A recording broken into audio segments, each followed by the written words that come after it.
Bonjour à toutes et à tous, ma team Kiffer, j'espère que vous allez bien. Aujourd'hui pour cette nouvelle vidéo, on se retrouve pour la présentation complète de l'étape 6 du Giro d'Italia 2023.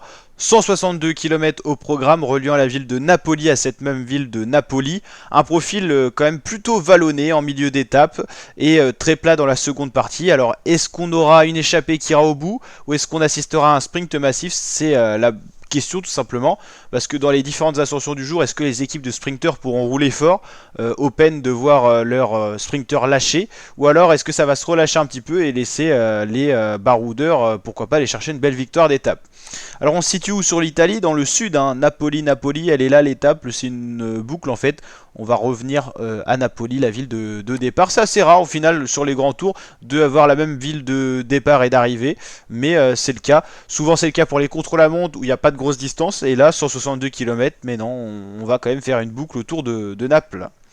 Donc il y aura deux difficultés au programme, une de deuxième et une de troisième catégorie. Alors est-ce qu'on verra Thibaut Pinot, le maillot de meilleur grimpeur, aller à l'avant? Il y a des points à prendre, hein, au bout de 8 km 3 à 6% de moyenne. Et il y aura une deuxième ascension, mais on n'a pas le profil détaillé. Alors, soit on aura un sprint massif, soit une échappée qui ira au bout. Dans le cas d'une échappée qui va au bout, c'est compliqué de pronostiquer le vainqueur. Mais en cas de sprint massif, on a vu qui étaient les plus rapides. On a vu notamment... voilà, Caden Groove s'imposer hier. On a vu Jonathan Milan déjà s'imposer, finir deuxième, ça montre que c'est un des plus rapides. Mats Pedersen, Michael Matthews, Mark Cavendish sont les sprinters les plus en vue sur ce Tour d'Italie. Voilà, donc à voir ce que ça va donner. Au niveau du général, on n'avait pas pu faire trop le point avec le résumé parce qu'on n'avait pas tous les classements de chargés. Donc on va justement checker tout ça pour voir si les chutes ont eu des conséquences sur le général. Leknesund reste bien maillot rose devant Evenepoel et Paré-Pinte, ça bouge pas. Almeida Roglic, ok. Pavel Sivakov, ok. Ah, je crois que Thibaut Pinot a perdu du temps apparemment avec les chutes, non? Il en est où Thibaut?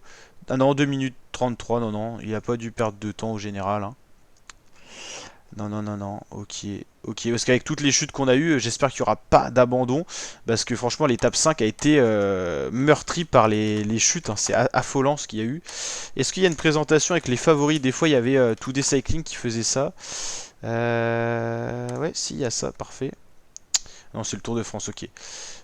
Dommage. Mais ouais, c'était pas mal avec les favoris et tout ça. Niveau étape 5, est-ce qu'on a des nouvelles des chutes? Parce que nous, on se tient souvent au courant. Est-ce que Remco Evenepoel va être partant et tout ça, hein? Ça va être ça l'enjeu, hein. Et est-ce qu'il aura des séquelles aussi de cette chute? L'étape 5 a été vraiment meurtrie par les chutes.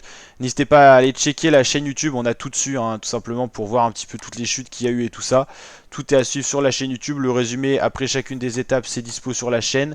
Voilà, vous avez résumé les chutes et tout ça, donc n'hésitez pas à liker les vidéos quand ça vous plaît, à vous abonner à la chaîne et activer la cloche, et je vous dis à très bientôt pour de nouvelles vidéos la team, ciao ciao.